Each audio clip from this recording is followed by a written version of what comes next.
pessoal, tudo bom com vocês? Como estamos aí iniciando mais uma semana de estudos. Meu nome é Adriana, eu sou da assessoria de História, Filosofia e Sociologia e vou trabalhar com vocês começando mais uma semana. Essa é a nossa quarta aula referente aos conteúdos do nono ano. Então, você do nono ano, acompanha aqui comigo. Vamos dar continuidade aos nossos estudos, não é? Só que agora vamos iniciar um novo volume. Pegue aí o seu volume 2 e vamos dar continuidade aos nossos estudos. Vamos trabalhar mais precisamente a unidade 5 e hoje das páginas 2 à página 5, ok? Mas para a gente entender, porque nada vem, né, espontaneamente, tudo é um contexto, a história é um processo e vamos compreender o que a gente tem discutido nesse ano. No volume 1, desde que você começou as suas aulas, a gente teve discutindo sobre a Primeira República no Brasil e depois passamos a falar sobre a Primeira Guerra. Nas nossas aulas aqui na web, nós falamos dando continuidade sobre a Revolução Russa e comigo, nós falamos sobre as entreguerras, o período entre guerras, que foi um período que a gente viu de grande desenvolvimento dos Estados Unidos, principalmente nos anos 20, que teve aí uma pedra no caminho, digamos assim, uma crise, a crise de 29, que assolou o mundo inteiro, e aí a gente acompanhou como é que os Estados Unidos se recupera dentro desse contexto.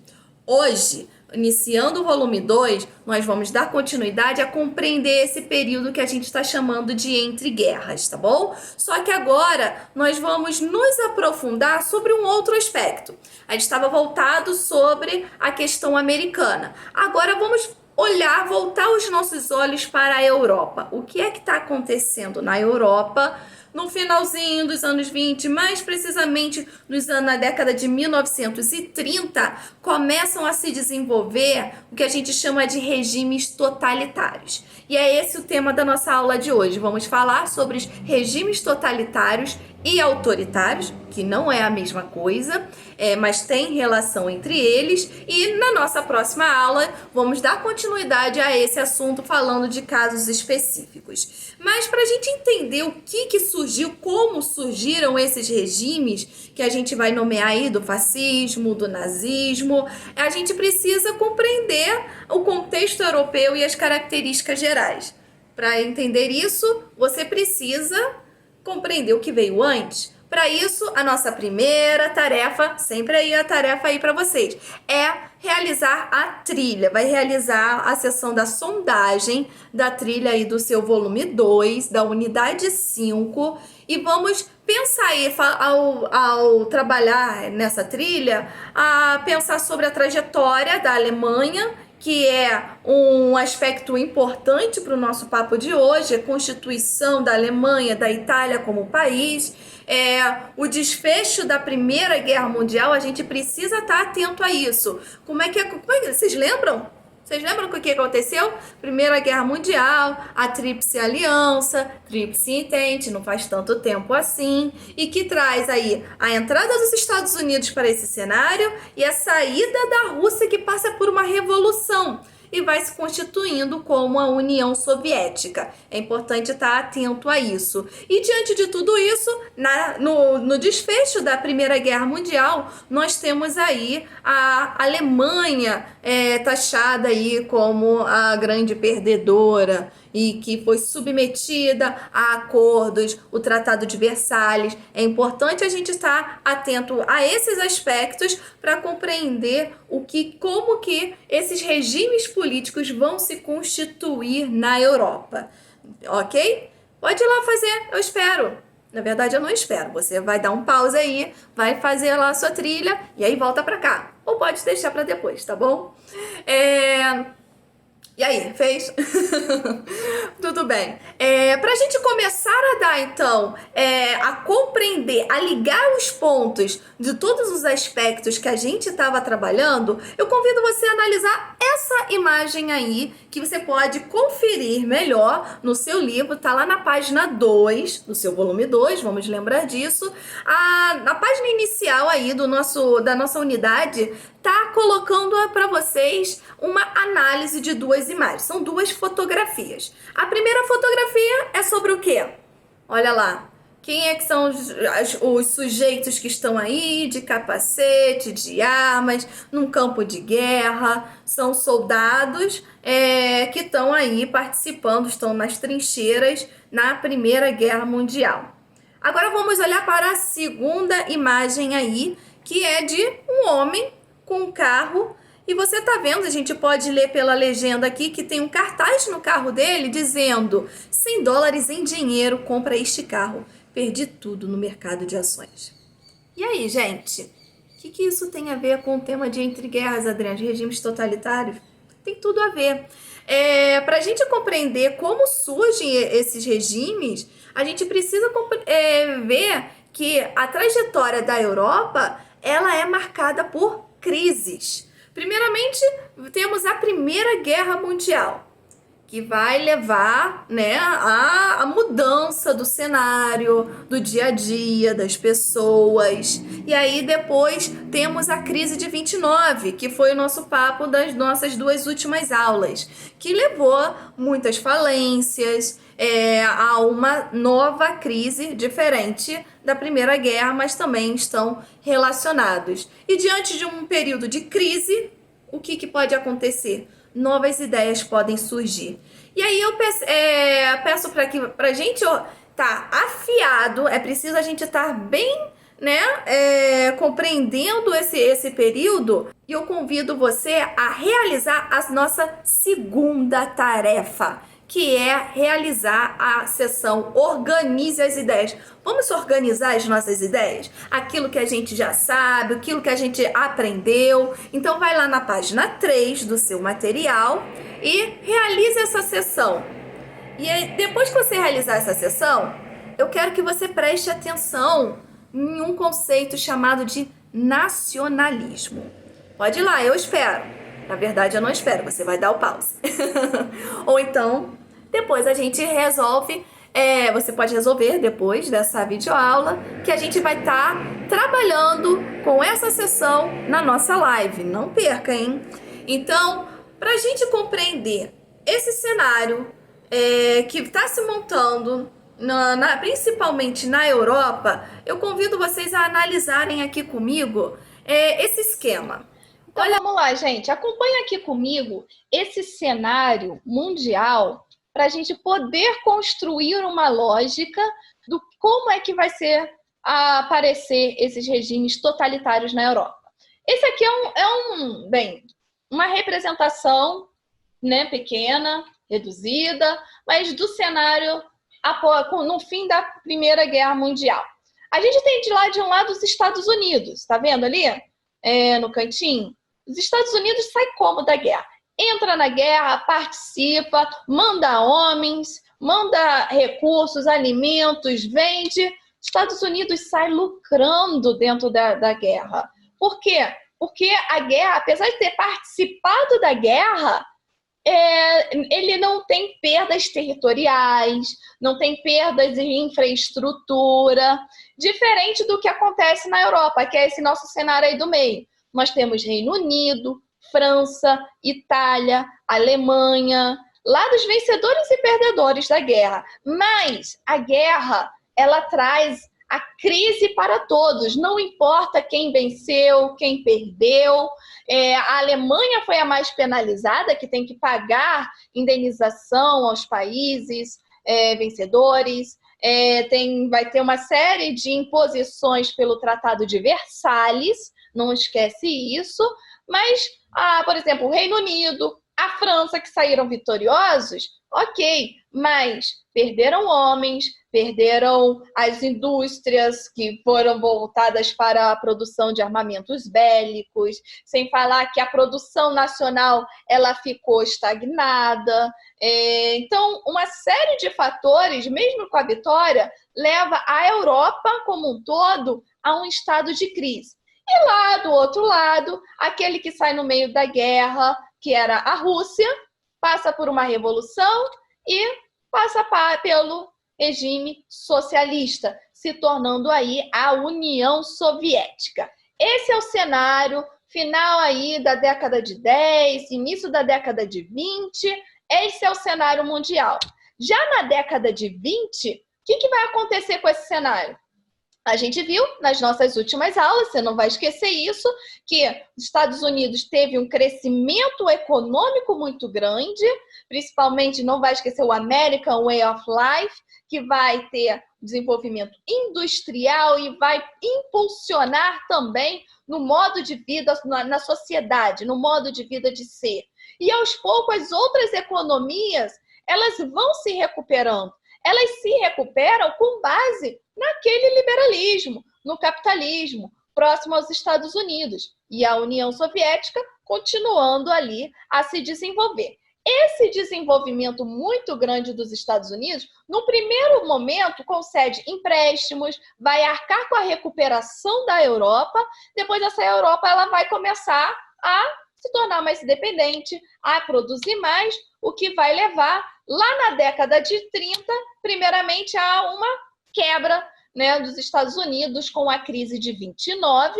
Isso vai levar a uma crise, demissões, desemprego, falências, problemas no campo, na produção. Em todos os aspectos econômicos, os Estados Unidos vai sofrer. E junto com os Estados Unidos, num efeito que a gente chama de dominó, as outras potências também vão sofrer com essa crise. A União Soviética vai sofrer? Não, senhor. Por quê?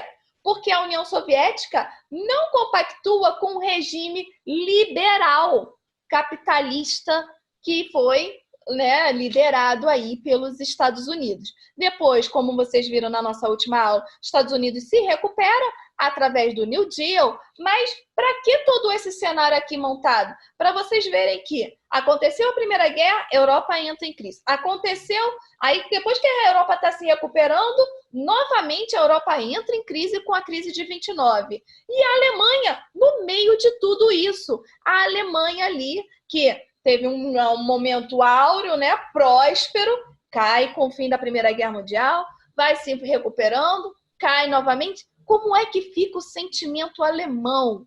Como é que fica essa questão de política, econômica? Começa a se perder a confiança nos regimes liberais, mas também não quero seguir o regime socialista da União Soviética. E é esse o cenário que permite esse avanço das ideias totalitárias. E diante desse contexto, eu quero chamar a atenção de vocês para o seguinte, para a trajetória, como estamos abordando, da Alemanha e da Itália também, que é o cenário onde surgirão esses regimes totalitários. Primeiramente, a gente falar de regime totalitário, não estamos falando que tudo é a mesma coisa. Nós vamos falar aqui na nossa próxima aula sobre o fascismo italiano, sobre o nazismo que acontece na Alemanha e, além disso, nós vamos falar de regimes autoritários, que não é exatamente totalitário. Um regime totalitário, ele tem o autoritarismo, porém existem outras características específicas. Mas então, para regimes autoritários que estão acontecendo dentro desse mesmo contexto, vamos falar do caso que acontece em Portugal, com o salazarismo, e na Espanha, com o franquismo. Vale a pena lembrar que regime totalitário também não está ligado somente aos regimes ideológicos de extrema direita que acontece na Alemanha e na Itália. A gente pode considerar também a União Soviética, o regime que está se constituindo socialista, também um regime totalitário, porém com uma ideologia diferente. Hoje aqui nós vamos focar nesses regimes de uma forma geral, das suas características, mas para compreender o desencadeamento deles com a Segunda Guerra Mundial. Então, prestem atenção, isso é muito importante.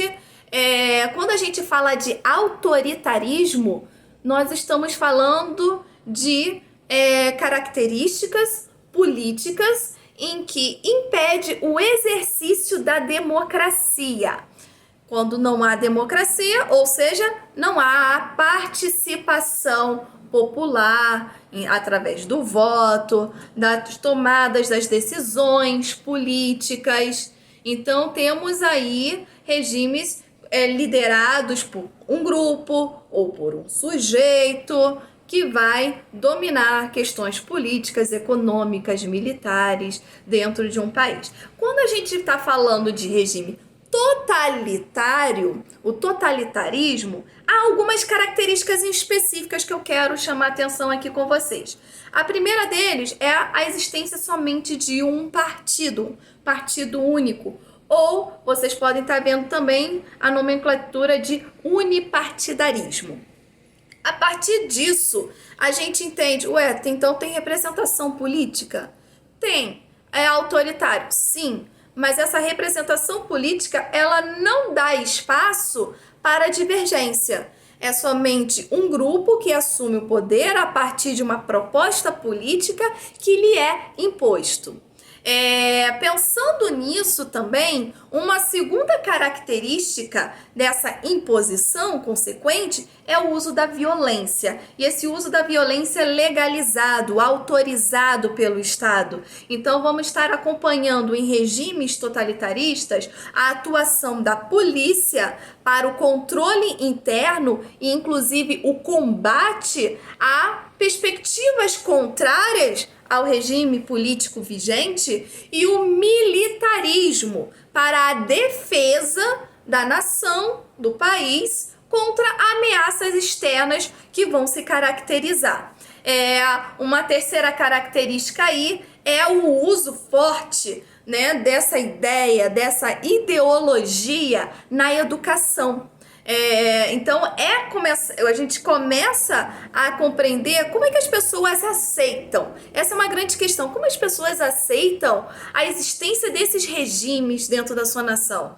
Ninguém reclama. As pessoas, elas começam a entrar em um sistema de propaganda, que já vem aí o nosso quarto aspecto, mas de que uma ideologia começa a se infiltrar em diferentes aspectos da sua vida na sociedade. Pode ser quando você vai à escola e está lá no seu material didático, pode ser, por exemplo, quando você vai na igreja, quando você vai a um clube. Em todos os momentos começam a se ver discursos de poder que começam a influenciar fortemente na vida dessas pessoas, que elas começam a acreditar que aquele caminho que o governo está tomando é o caminho correto. Então, fica aqui mais um aspecto para a gente pensar como que a ideologia ela é implementada, como ela influencia na forma de pensar das pessoas, ok? E como eu disse, a nossa quarta característica sobre o totalitarismo é o forte uso da propaganda nos meios de comunicação, principalmente através de cartazes, que é o que a gente vai ver, que pode se espalhar, então, em qualquer lugar, nas ruas, nas escolas. E esses cartazes, essas propagandas, elas têm um teor muito forte, ou de recusa, de preconceito, que a gente vai falar de xenofobia ao diferente, ou também há um outro aspecto aqui que é de valorização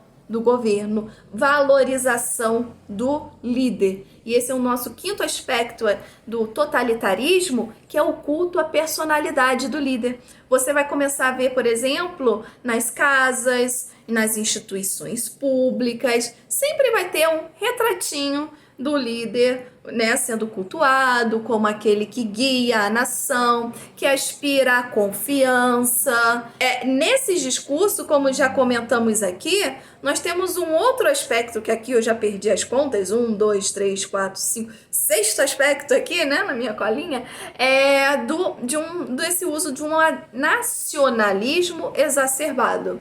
Nacionalismo exacerbado vai permitir com que as pessoas acreditem na superioridade da sua raça, da sua nação, como por exemplo no caso da Alemanha, a superioridade da raça ariana, que ela é maior do que as outras, e outras sendo colocados aí como inferiores, como aqueles que prejudicam a sua nação, o seu desenvolvimento. Então, a partir desse pensamento de um nacionalismo, valorização da sua nação, seu país acima de tudo, mas tão exacerbado, você começa a não enxergar o outro, ou pior ainda, a excluir, a combater. Então vai ter um movimento que a gente vai chamar aí de xenofobia, que é a rejeição ao diferente. Isso, por exemplo, vai acontecer com negros, judeus, ciganos, gays. Então, há diversos aspectos da sociedade, dentro desse regime totalitário, há essa rejeição a esse diferente. Isso é uma característica marcante aqui do nosso assunto. E mais uma característica, a sétima característica aí do regime totalitário é o expansionismo, porque a partir desse nacionalismo exacerbado, começa a se buscar que nós devemos dominar, conquistar, se expandir. Então começa a ter aspectos aí de projetos de expansão de fronteiras. E para a gente compreender como que isso está acontecendo na sociedade, como eu falei para vocês, através da propaganda, através do discurso, eu convido vocês a pegarem os livros aí, abrem na página 5. Na página 5 tem um quadrinho verde que é uma citação de uma autora chamada Hannah Arendt. Ela é muito famosa, que ela vai falar de processos na história como revolução. No caso aqui, a Hannah Arendt está falando sobre os regimes totalitários. Vamos ler aqui juntos. Em sua ascensão, tanto o movimento nazista na Alemanha quanto os movimentos comunistas na Europa depois de 1930 recrutaram os seus membros dentre essa massa de pessoas aparentemente indiferentes que todos os outros partidos haviam abandonado por lhes parecerem demasiado apáticas ou estúpidas para lhes merecerem atenção. A maioria dos seus membros, portanto, consistia em elementos que nunca antes haviam participado da política. Isso permitiu a introdução de métodos inteiramente novos de propaganda política e a indiferença aos argumentos da oposição. Os movimentos até então colocados fora do sistema de partidos e rejeitados por ele puderam moldar um grupo que nunca havia sido atingido por nenhum dos partidos tradicionais. Então, esse texto aí, ele está falando para a gente sobre como é que regimes esses totalitários conseguiram conquistar grande parte da população. Através do discurso, através da fala, e através da fala direcionada para aqueles que eram indiferentes, para aqueles que os outros partidos políticos não davam a devida atenção. Então a gente precisa aqui compreender que esses sistemas de governo, ele vai apelar através de uma ideologia, através da propaganda, vai trazer fortemente essa imagem de que um líder, ele está a favor de todos, a favor da nação, daqueles que são esquecidos, daqueles que foram muito marginalizados na política. Então, isso começa a se intencionar e trazer discursos a favor disso, principalmente entre os jovens, que a gente vai falar um pouco na nossa próxima aula, no caso alemão. Então, já que a gente compreendeu esse contexto, como que esses regimes se infiltram na nossa sociedade, vamos para a nossa terceira tarefa, que é na página 5, a seção Organize as Ideias. Vamos organizar nossas ideias novamente, e eu queria que vocês pesquisassem depois dessa aula e tentassem definir através do que conversamos, através do que está no seu material, mas também pela pesquisa, os conceitos de direita e esquerda. Muita atenção, hein, gente? Os conceitos de direita, minha direita, esquerda de você, e esquerda, eles acabam mudando. A gente tem um conceito de direita e esquerda que surge na Revolução Francesa, nós temos um conceito de direita e esquerda que surge aí no século XX, e hoje, quando a gente usa essa terminologia direita e esquerda, nós estamos tratando de um outro cenário. Então, presta bem atenção nisso, o que quer dizer direita e esquerda dentro desse processo, né, político que nós estamos tratando. O conceito de democracia, já falamos aqui hoje, é de liberalismo, que vai causar essa rejeição, e o de totalitarismo. Vamos tentar definir essas ideias e na nossa live nós vamos organizar isso. Então, a gente encerrando aqui, estamos pensando aqui, já armamos o cenário, né? É importante a gente sair daqui com uma consciência de como que se constituem esses regimes políticos totalitários na Europa. Porque na nossa próxima aula nós vamos falar sobre o fascismo na Itália, sobre o nazismo na Alemanha e também os aspectos do autoritarismo na Espanha, através da Guerra Civil Espanhola e do regime do franquismo, e em Portugal, de Salazar, o salazarismo, ok? Não vai esquecer das nossas tarefas. Lembrando, tarefa 1, se você não fez durante essa nossa aula, fazer a sondagem da trilha. Tarefa 2, fazer a sessão Organize as Ideias na página 3. E a nossa terceira tarefa é a Organize as Ideias também na página 5. Daqui a pouco, daqui a alguns dias, a gente se encontra na live, vamos comentar sobre essas questões e montar aí se o nosso pensamento, nossa organização está certinho. Então, até a próxima. Tchau, tchau!